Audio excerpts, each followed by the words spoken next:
welcome back to the PWC channel. Man, let me tell you, we have a match today. It is Coach Guil coaching the FC Victini Pilsen, facing off with Hello 815, the absolutely best coach name of all in our entire league. This is an insanely interesting match. I've been looking forward to this for some time because on the one hand, here we have Guil, who you probably at this point all have heard at least once on the mic, and we finally get to admire him in action. And the other one, Hello 815, is probably even more of a reason to be interested in his match because I have heard so many good things about him. He is like a mythical creature from the early seasons of this league, back when I myself was not part of it, but Jules has told me so many great things about him. And yeah, so he's like a relic, like a fossil from the old times, and now he came back to life and will take part in this season, and I can't wait to see what he can do. To be fair, Jules has a little bit of a history of overestimating the level of the competition of this league in the early seasons, but you know, we are slowly getting there, more competitive, and let's see if Hello 815 can actually compete and hold his own in this division, in Ruby division.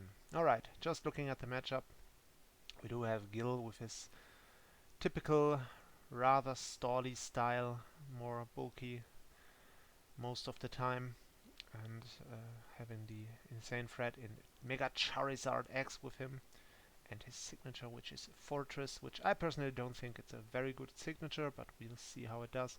And then we have on the other side Hello 815 with Crobat, which is on the field right now, Lando, Mega Scizor, Gudra, Celebi, and Lantern.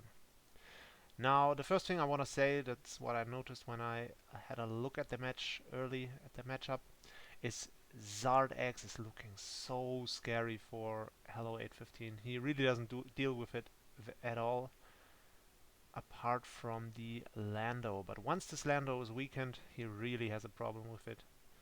So yeah, alright, but it seems like we were a little bit late, but this did not start well for Guil here. He ate a Crobat surprise Heat Wave on turn 1, which is a good sign, honestly, for Hello 815. That means he definitely predicted and prepared for the Fortress lead, which is kind of an obvious lead with the sturdy and the ability to set up hazards. Now this means that Guil will likely not have any hazards for this match unless he has a random Stealth Rock on Blissey, which seems unlikely given the fact that he had Fortress with him. But we'll see how it goes. At least he got to Toxic the Gudra, which, yeah, I mean, Raikou honestly does not look too promising in this match, just because Hello 815 has Lantern, Celebi, and Gudra with him, so that's, and also Lando, obviously. Yeah, but here we go. This is the Zard, and Hello 815 switches the Lando in, and yeah, it kind of had to be a bulky variant to check the Zard. And he also, ooh, that's what I just noticed. Guil has lost his Rapid Spinner now. He does not have a Defogger with him, so that means that Zard will now take a big amount of damage every time it comes in. Now this was pretty bad for Guil, honestly. Now this all of a sudden isn't looking all too pretty for him anymore. Because I would say at the start of the match he was looking good. He was looking fine with the Zard. But Zard pretty much he needs it to win a little bit. And he didn't get to weaken the Lando too much now, and I don't see how he does it really, because alright, so this crit definitely annoying for a Hello 815. That probably mattered, unless this is a bandit muck, and spoiler alert, I know the sets from Guil and it is not a bandit muck, so that pretty sure that mattered, unless this was like a hasty Crobat. Yeah, so Hello 815 just goes into Scizor and clicks the instant U-turn without thinking about it. Oh, switching into Lando. Now that's not something I would have done personally, just because you never know and you can't really risk the Lando, and you also can't risk the Poison Touch on Lando because that would just weaken it gradually. But yeah, overall I have to say he will get to click U-turn here, Lando is also looking really good for him in general because Guil does not have a single ground resist on his team, so the only thing he really has to switch into Lando is the Slowbro, which is just really nice to pivot around for Hello 815. So he will get the super effective U-turn most of the time, knowing that Guil will have to either sack him on or just switch into the Slowbro on an Earthquake. And let me just check at what. Alright, so Guil went for the. Oh, this Slowbro is. No, it's not weakened. It will come back in at 88% due to the Stealth Rocks. Yeah, so this is just looking rough, honestly, for Guil at this point. He sacked his Mug, trying to get a Poison Touch on the Lando, which shows you the kind of desperation that Guil is already under here. Alright, so this is a nasty plot Celebi. Interesting. So it might also be a weakness policy. And Guil decides to go with the yellow color, which is always good. Now this Celebi I would suspect is probably carrying the Aura Sphere just to break through Chansey. Ah, no, that also makes sense. Yeah. Ooh, this is looking like trouble.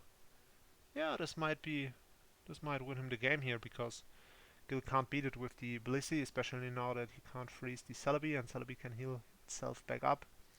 Zard very likely doesn't outspeed. Oh, he does outspeed it now that it's paralyzed. Yeah, I forgot that. But at least it will break through the Blissey, which is something. Definitely something. So yeah, now he will. At some point, it looks like he will have to either burn or crit the Lando. Yeah, I don't really see how Guil wins this. Honestly, Zard is such a big threat. He could still win this if he only manages to break through Lando somehow. He could also predict the U-turn here if he wants to and stay in and just weaken Lando even more with another Fire Punch, hoping to maybe even burn it.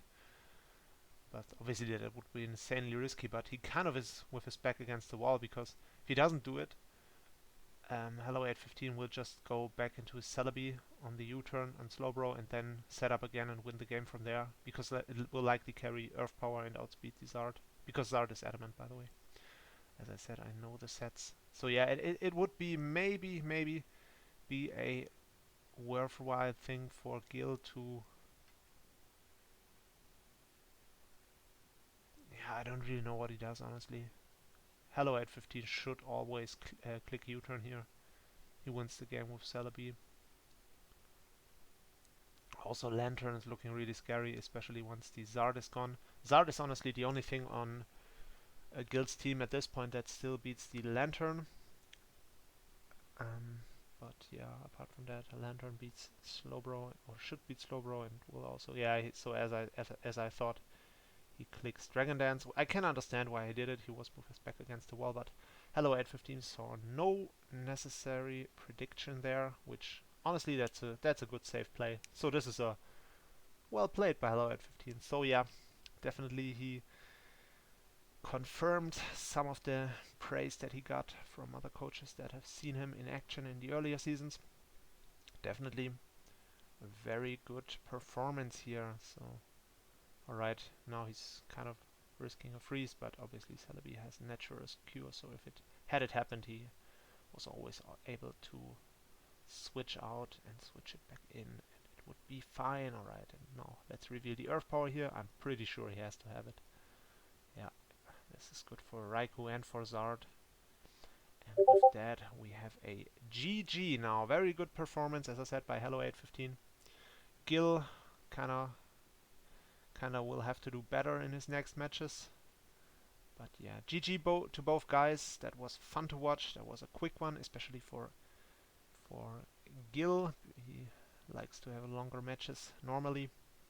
A little bit sad that I had to commentate this on my own. I wanted to commentate it with Karakasa, but I'm sure I will have the opportunity to narrate with him at some other time.